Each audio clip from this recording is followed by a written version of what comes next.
We need to make our user experience a quick experience, a visual experience, an experience where our customers could get a sense online of exactly what we're offering them. Steve Bozzo, CIO of 1-800-Flowers, talks about the e-tailer's blossoming flower business and what it takes to run the company's daily IT operations with a network of more than 9,000 florists. We have our own local fulfillment centers where we can control the distribution cradle to grave ourselves. Bozzo speaks with ZDNet editor-in-chief Dan Farber and shares his views on managing the business of flowers with an arrangement of innovative technologies. CIO Sessions stops to smell the roses next. Steve, thanks for joining me. Oh, my pleasure, Dan. Steve, you've been at 1-800-Flowers for just a short time, and prior to that you were at the MetLife Insurance Company in the international division. What's been the biggest issue in terms of transitioning from insurance to flowers? Well, the biggest transition, frankly, Dan, has been the fact that 1-800-Flowers.com is a retailer or an e-tailer. We do upwards of 75% of our business over the internet, and that's the biggest difference between MetLife and 1-800-Flowers.com. Now, in terms of working over the internet, it's been about 10, 15 years now that we've had the internet and we've had e-tailing. What do you see as the biggest changes that you've seen and most important ones over the last few years? Well, the biggest change obviously has been the transition onto the net itself. We actually were the first partner for AOL, the first florist that partnered with AOL in 1994. And as you know, we built our brand around the telephone number, which was very, very innovative in and of itself. In 1995, we converted that to the net, and the volume on the net from that point on has been growing dramatically. So for us, the big transition obviously was the migration from other technologies and other sources into the net. Steve, what do you consider to be the main elements of the user experience that you are trying to convey to your customers? Well, as we mentioned earlier, Dan, 75% of our customers come in via the web. So if we speak about this in terms of the web initially, it has to be a very visual experience. It has to be one where we can portray the beauty of our products to our customers, not only our flowers, but other products as well. So it has to be a very, very visual experience. It has to be an easy experience, one that they feel very, very comfortable using and purchasing our products. And it has to be an efficient experience. We don't want our customers to constantly be rekeying information in. So those are the main ingredients. Certainly in our call centers, we have the same thing. We want it to be a quick experience. We want to try to portray our products as best we possibly can verbally. And we want it to be a quick experience and a pleasant experience for our customers. We work very, very hard on that. Same thing with our catalog and our advertising. Now, you're working with perishable items. How does your supply chain work, and what do you do to optimize your ability to move that product and not get caught with a lot of wilted flowers? Well, we control that very, very tightly primarily. That's the way we handle that. We have our own local fulfillment centers where we can control the distribution cradle to grave ourselves. We work very, very closely with our florists around the country. Our BloomNet service actually has 9,000 florists around the country, and they work extremely closely with each one of those to manage quality and delivery and all aspects of the experience for perishable products. What are some of the technologies you're investing in for the future? Well, we're investing heavily in Web 2.0 technologies for sure. We're using Ajax to enhance our customer experience.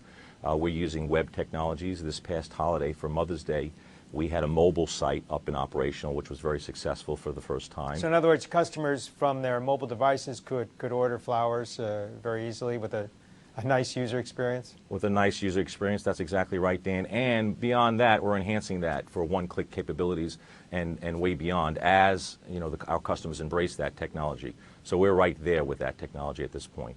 So when you talk about one-click technology, is it almost like a self-service, similar to what you do on Amazon in terms of you see something you want to buy, it's one click and it's done? Exactly right. All of the customer information is already stored and it's readily available, so it makes the experience very, very easy and very, very satisfying, even though it's actually on a mobile device. So that's exciting to us. Now you mentioned Web 2.0 technologies. What are some of the other areas that you're exploring? When we talk about Web 2.0, I think we mean wikis and blogs and predictive markets, and are there some other areas or social networking that you're looking into? Well, absolutely, yes. Hoverovers, as an example, is a big thing for us. You know, making the user experience very, very elegant and pleasant for our customers. We're always looking at that. That's absolutely paramount in our minds. But we do use blogs. We're looking at blogs extensively. We believe social networking, obviously, is a revolution that's happening. We're embracing that. Now, how specifically are you embracing social networking? Well, we do that right now. It's predominantly through blogs. We look every single day to see what our customers are saying about 1-800-Flowers.com. We respond in some way to every single mention of 1-800-Flowers.com. We collect that information, we catalog it, and we react to it in a very, very tangible way. I would say that's the predominant way we do that now. So basically, you're looking at what people are saying about the brand out in the blogosphere or on the web. And what kind of tools do you use to translate that information into actionable items? Well, we use a variety of technologies to collect information on the web, and we also use just informal means to collect information, even in terms of our employee base. Our chairman, Jim McCann, likes to say that he sees the customer base as an extension of the employees because they're constantly giving us our ideas. So that's how we basically do that. We just make it real. Now, as you're making IT investments, how do you calculate the return on investment or measure the effectiveness of what you're investing in? Well, basically what we do is we do a rigid return on investment analysis of every major initiative that we undertake. So we obviously look at the expenditures on a 5-year basis. So it's not only the initial investment, but the maintenance, the tail of that investment, and what the revenue streams associated with that investment are. And we do a rigid return on investment analysis. We have a capital committee that evaluates that on a regular basis. So it's not just good enough to bring the project in successfully. We also have to make sure that it's successful in the years to come, and it meets the ROI projections that we've put forth and committed to. Now, as you make these investments, and I know you've been there only about 5 months, what do you see as the big challenges that you've come into in terms of running a company that basically is selling flowers over the web? Well, the big challenge is, I think, like any company, there's a tremendous need to quickly bring IT technologies to market in a cost-effective and meaningful way. That's a challenge that I've seen in my 30 years in the business. And indeed, we are working on that in, I think, aggressive and very innovative ways, not the least of which is agile computing, where we can take technologies and bring them to bear on our customers very, very rapidly. I believe that's going to be a powerful idea as we move forward. Now, what are some examples of where you've been really agile and been able to get some good return on investment in a rapid fashion? Well, what we're excited about is architecting the environment in a way that it's standardized, and we use open architecture so that we have the ability to buy versus build much, much more so than we have in the past.